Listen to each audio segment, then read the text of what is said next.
Bismillahirrahmanirrahim. Alhamdulillah. Wassalatu wassalamu ala rasulillah wa ala alihi wa sahbihi ajma'in. Amma ba'd. Rabbi israh li sadri wa yassir li amri wahlul 'uqdatam min lisani yafqahu qawli. Sa ngalan ng Allah, ang mapagpalang mahabagi ng lahat ng papuri at pasasalamat ay naukol lamang bukod tangi sa nag-iisang tunay na Diyos, ang Panginoong Allah Subhanahu wa Ta'ala. Nawa ang kanyang kapayapaan, pagpapala ng Panginoong Allah Subhanahu wa Ta'ala ay mapasa kanyang huling propeta na si Muhammad sallallahu alaihi wasallam, sa kanyang mga kasamahan, sa kanyang mga kamag-anak at sa lahat ng taong tumatahak at tatahak pa lamang sa matuwid na landas hanggang sa huling araw. Akin kayong binabati, mga minamahal na kapatid sa Islam. Pagbati nating mga Muslim, Assalamu alaikum warahmatullahi wabarakatuh. At magandang gabi din sa aking mga minamahal na mga kababayan na mga hindi pa Muslim. Sa yugtong ito, sa pagkakataong ito ay muli ay nagbabalik tayo upang magbibigay ng kaunting kaalaman hinggil po sa ating pananampalatayang Islam. At itong topic ko ngayon ay napapanahon sapagkat napapalapit na po ang buwan ng Ramadan, na kung saan ang mga Muslim sa buong mundo ay nag-aayuno. So, bago ko simulan, ay dalangin ko sa Allah na ito ay magdulot nawa ng kapakinabangan sa ating mga Muslim. Biidnillah. Ang topic na aking inihanda sa sandaling ito, mga mahal na kapatid sa Islam, ay patungkol sa ang mga kabutihan o kahigitan sa pag-aayuno sa buwan ng Ramadan. Bago ang lahat, nais mo nating i-define o bigyan ng kahulugan. O ano ba ang literal na kahulugan ng Sawm o tinatawag din na Siyam sa wikang Arabic, o sa Tagalog ay ang pag-aayuno. Ang literal na kahulugan ng Sawm, mga mahal na kapatid sa Islam, o Siyam, ito ay ginawa sa Arabic na salitang al-imsak o yung tinatawag na pagpipigil.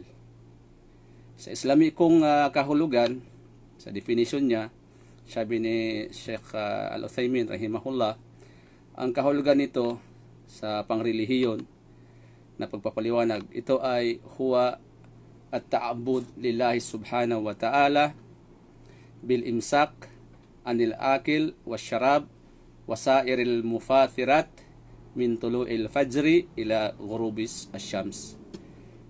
Ibig sabihin, mga kapatid sa Islam, ang kahulugan sa definition ng siyam o sawm, ito ay pagpipigil sa pamamagitan na ito ay malaking pagsamba sa Allah Subhanahu wa Ta'ala. Ito ay pagsamba sa Allah Subhanahu wa Ta'ala, rather sa pagpipigil ng pagkain, sa pag-inom at sa pagkipagtalik sa ating mga asawa at iba pang nakakasira sa pag-aayuno mula sa bukang liwayway sa madaling araw hanggang ito ay sa paglubog ng araw. Ito po ang kanyang definition sa tinatawag na syar'an o istilahan patungkol po sa tinatawag na siyam o sawm. Mga minamahal na kapatid sa pananampalatayang Islam, tunay po na isa sa pinakamamahal ng Allah Subhanahu wa Ta'ala ang gawain para sa Allah Subhanahu wa Ta'ala ay ang pag-aayuno sa buwan ng Ramadan. Kamahal-mahal ito ng dakilang tagapaglikha. Kaya ang pag-ayuno sa buwan ng Ramadan, alam din natin na ito ay pang-apat sa haligi ng ating relihiyong Islam, na kung saan sinabi ni Propeta Muhammad sallallahu alaihi wasallam, kala Rasulullah sallallahu alaihi wasallam, buniyal Islam ala khamsin, syahadati an la ilaha illallah wa anna Muhammadar Rasulullah wa ikamis sala wa itaiz zaka wa sawmu ar-Ramadan. Wa sawmi ar-Ramadan. Ramadan. So, ibig sabihin ng hadith na ito, mga kapatid sa Islam, sinabi ng Rasul sallallahu alaihi wasallam na ang Islam ay itinayo sa 5 haligi.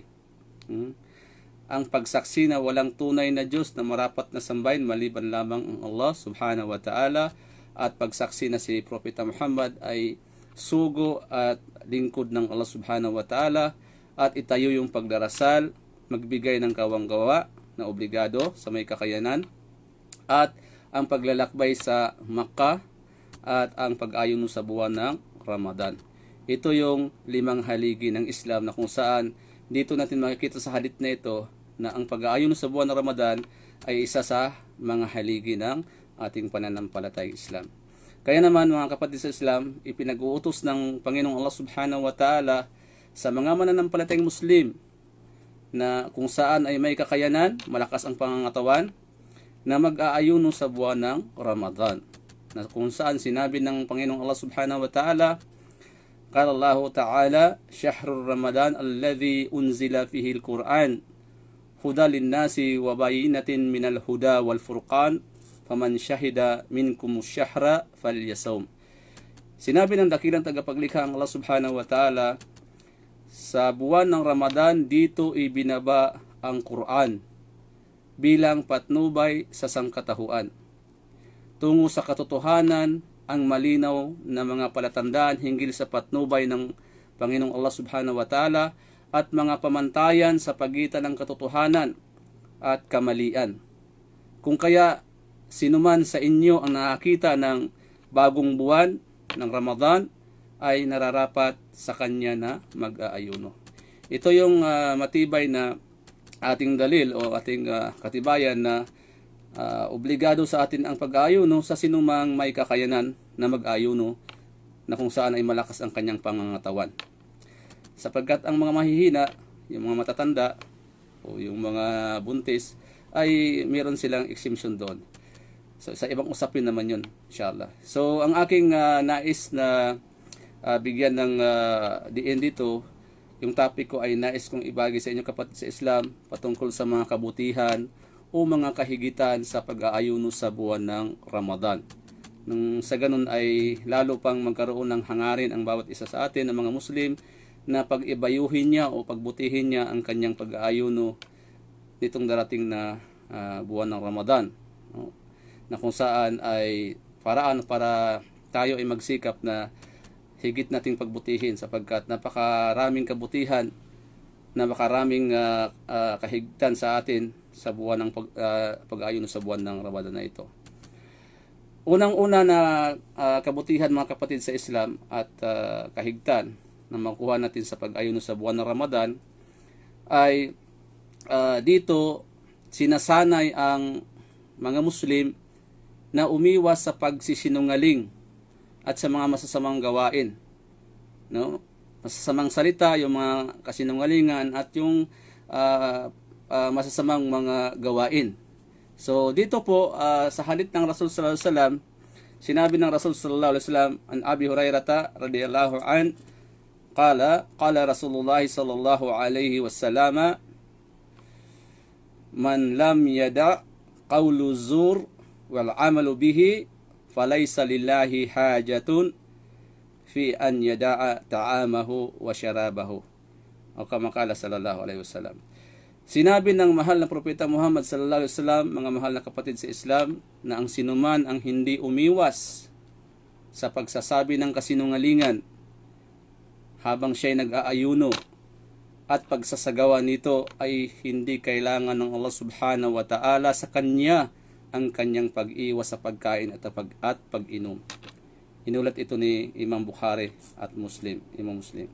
Ibig sabihin mga kapatid sa Islam, ibig sabihin sa hadith na ito, hindi lang po ang ating bibig ang nag-aayuno, hindi lang po ang ating tiyan ang nag-aayuno, bagkus dapat mag-ayuno din yung ating dila o bibig sa pagsasalita ng mga kasinungalingan. Yung mga salita na hindi kalugod-lugod sa Allah Subhanahu wa Ta'ala. At mag-aayuno rin yung ating mga mata sa pagtingin ng mga bagay na malalaswa, no? Sapagkat hindi po matatanggap yung ating pag-aayuno kung hindi naman nag-aayuno yung ating mga mata at yung ating bibig, no? So kaya kailangan pag-aingatan natin yung ating pag-aayuno sa buwan ng Ramadan, na kung saan ay pangalagaan po natin yung ating bibig at ating mata sa mga bagay na hindi kanais-nais sa Allah Subhanahu wa Ta'ala. Kaya kapag nag-aayuno ang isang Muslim sa buwan ng Ramadan, sinisikap niya na hindi makapagsalita ng kasinungalingan at hindi makapagsagawa ng mga gawaing hindi kalugod-lugod sa Allah subhanahu wa ta'ala.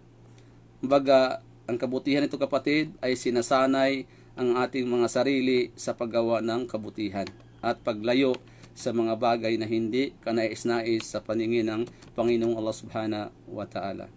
Pangalawa pong makuha natin kabutihan sa pag-ayuno sa buwan ng Ramadan, ang kahigitan nito mga mahal na kapatid, sa pag-ayuno sa buwan ng Ramadan ay nagiging daan upang ang isang Muslim ay magiging mapagtimpi at magiging matiisin sa lahat ng oras. No? Dahil mapapansin natin kapag buwan ng Ramadan, ang mga Muslim ay napaka matimpiin. Kaya nga sinabi ng Propeta Muhammad sallallahu wasiyamu junnah. Ang pag-aayuno daw ay panangga. Tunay naman na panangga ito sa atin sapagkat hindi tayo pwedeng sumigaw o magalit, di ba? Talagang kinukontrol natin ating mga sarili, no? Sabi ng Rasul sallallahu alaihi wasallam, "Wa idza kana yawmu sawmi ahadikum fala yarfuth wala yaskhab. Fa in sabahu ahadun aw qatalahu falyakul inni saim." Na kung saan sinabi ng Propeta Muhammad sallallahu alaihi wasallam na kapag ang isa sa inyo ay nag-aayuno sa buwan ng Ramadan, huwag magsalita ng masama. Hindi daw pwede magsalita ng masama. Ni huwag kang manigaw, huwag kang sumigaw. Ibig sabihin dito, huwag tayong magagalit mga kapatid. No? At kung sakaling may dumating sa atin habang tayo nag-aayuno at tayo ay minumura, halimbawa, inaaway tayo, hiniya tayo sa lahat sa mga tao, halimbawa minura tayo, inalipusta tayo, no?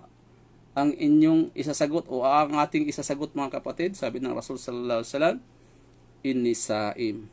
Katotohanan, ako ay nag-aayuno. Yun lang ang ating ibalik natin sa kanya sa kabila nung ginawa niya sa atin na hiniya tayo or inaway tayo, no? O minura tayo. Likas sa tao na kapag siyempre minura ka, automatic magre-react ka kaagad, di ba? Kahit sino sa atin, mamurahin ka sa harapan ng mga tao, nahihiya ka, siyempre magagalit ka kasi natural sa atin yan na meron tayong damdamin na masaktan. Subalit, napakalaking kabutihan sa atin ito na pag-aayon sa buwan ng Ramadan dahil tayo ay sinasanay dito, no? Sa pag-aayon na natin na maging mapagtimpi tayo, na kung saan maging mahaba ang ating pasensya at maging mahinahon tayo sa lahat ng panahon.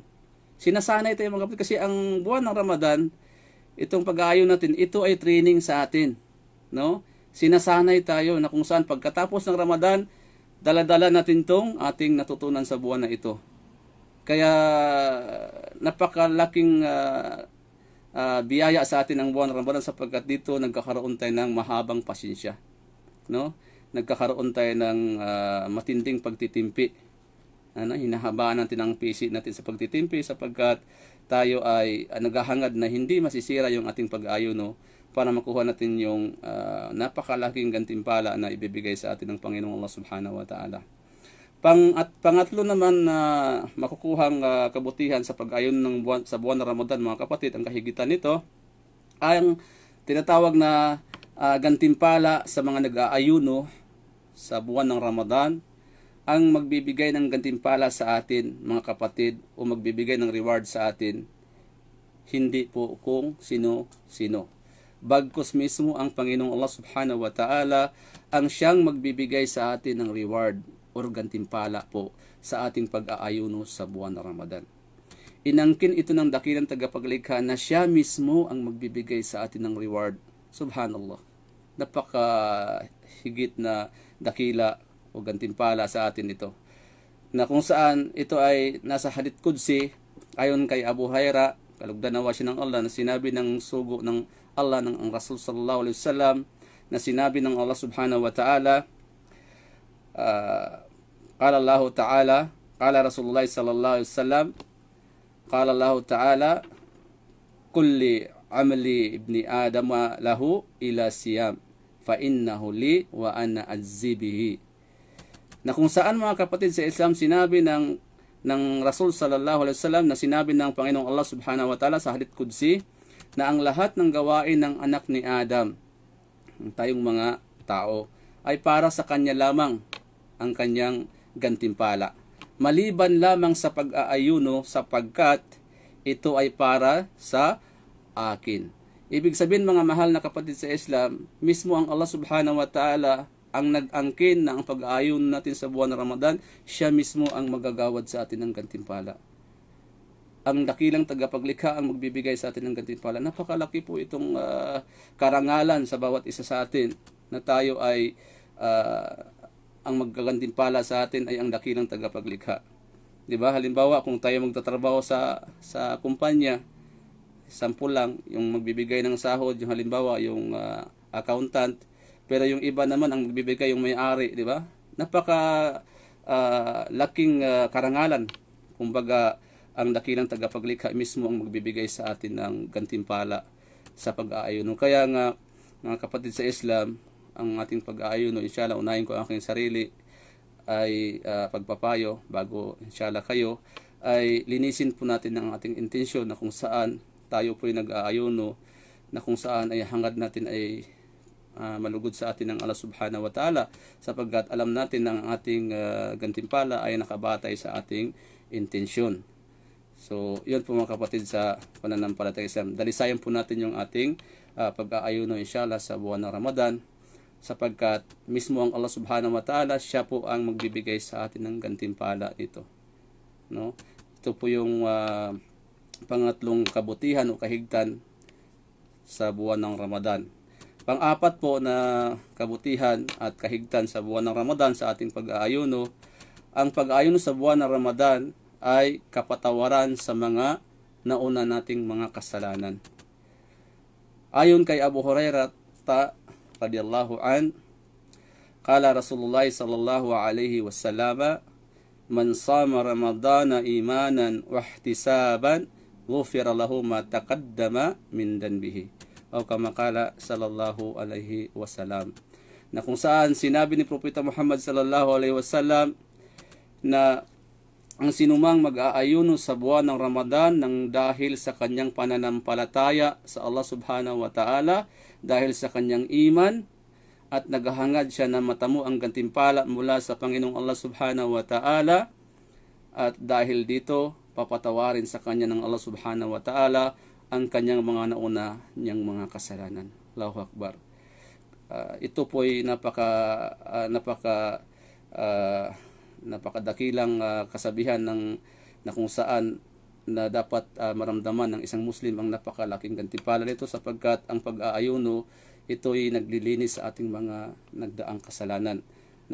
Napakalaki po itong kabutihan para sa isang Muslim, na kung saan ang kanyang mga nagagawang mga kasalanan, yung maliliit lamang na kasalanan, no, kasi ang malaking kasalanan ito ay kailangan ng tauba o yung pagbabalik loob sa Allah subhanahu wa ta'ala. So yun po ang kahigitan pang-apat, na ito ay kapatawaran sa ating mga nagawang kasalanan, na mga maliliit na kasalanan. Nililinis dito yung ating mga maliliit na kasalanan sa pamamagitan ng ating pag-aayuno dito sa buwan ng Ramadan. Panglima po na makukuha nating kabutihan mga kapatid sa Islam, kahigtan sa pag-ayuno sa buwan ng Ramadan, na kung saan sinabi ni Propeta Muhammad sallallahu alaihi wasallam, walladhi nafsu Muhammadin biyadihi la khulufu fami sa'imi atyabu 'indallahi yaumul qiyamati min rihil misk. Sinabi ni Propeta Muhammad sallallahu alaihi wasallam na sumusumpa siya sa may tangan ng kanyang kaluluwa ang Allah subhanahu wa ta'ala, na kung saan ang amoy ng bibig ng nag-aayuno ay higit pa na babango para sa Allah subhanahu wa ta'ala sa araw ng paghuhukom kaysa sa pabangong musk, yung musko na pabango. Alam natin kapatid na kapag tayo nag-aayon sa buwan ng Ramadan, tayo po ay nakakaamoy ng hindi po magandang amoy sa ating hininga, lalo pagdating ng hapon, walang laman yung ating tiyan, kaya yung ating mga nasa loob ng ating tiyan ay umaangat, kaya naaamoy natin yung hindi magandang amoy. Subalit para sa Allah subhanahu wa ta'ala sa araw ng paghuhukom, no, ang amoy natin na tayo nag-aayuno ay higit na mabango para sa Allah kaysa sa tinatawag na pinakamabangong pabango na misk. Allahu Akbar. Subhanallah. No? Talagang ito'y dakila na gantimpala sa atin na mismo ang dakilang tagapaglikha ang nagsabi na sinabi niya ng Rasul sallallahu alaihi wasallam na sa araw ng paghukom ay yung hingin-hinga ng manag-aayuno ay ito ay higit na mabango para sa Allah subhanahu wa ta'ala kaysa sa pabangong musk. Ang pang-anim po, ang panghuli po mga mahal na kapatid sa Islam na ang kabutihan, kahigitan ng pag-ayuno sa buwan ng Ramadan. Ang pag-ayuno po ay nagiging daan upang tayo ay magkaroon ng tunay na pagkatakot sa Allah subhanahu wa ta'ala. Tunay na takwa na pagkatakot natin sa Allah subhanahu wa ta'ala. Na kung saan sinabi ng Allah subhanahu wa ta'ala sa maluwating Quran, وقال تعالى يا أيها الذين آمنوا كتب عليكم الصيام كما كتب على الذين من قبلكم لعلكم تتقون. Sinabi po ng dakilang tagapaglikha ang Allah subhanahu wa ta'ala ayon sa kahulugan po sa talatang ito. Sabi niya, o kayong mga nananampalataya, ipinag-uutos sa inyo ng ang pag-aayuno katulad ng pag-uutos sa mga nauna pa sa inyo. Ibig sabihin mga kapatid sa Islam, yung mga nauna sa atin, yung mga ating mga ninuno, yung mga sahaba, yung mga propeta, sila man din ay napag-utusan ng Allah subhanahu wa ta'ala na mag-aayuno, no? Upang kayo ay magkaroon ng ganap na takwa o tunay na pagkatakot sa Allah subhanahu wa ta'ala. So, ang pinakadiwa mga kapatid ng pag-aayuno natin ay yung magkaroon tayo ng tunay na takwa at pagkatakot sa Allah subhanahu wa ta'ala.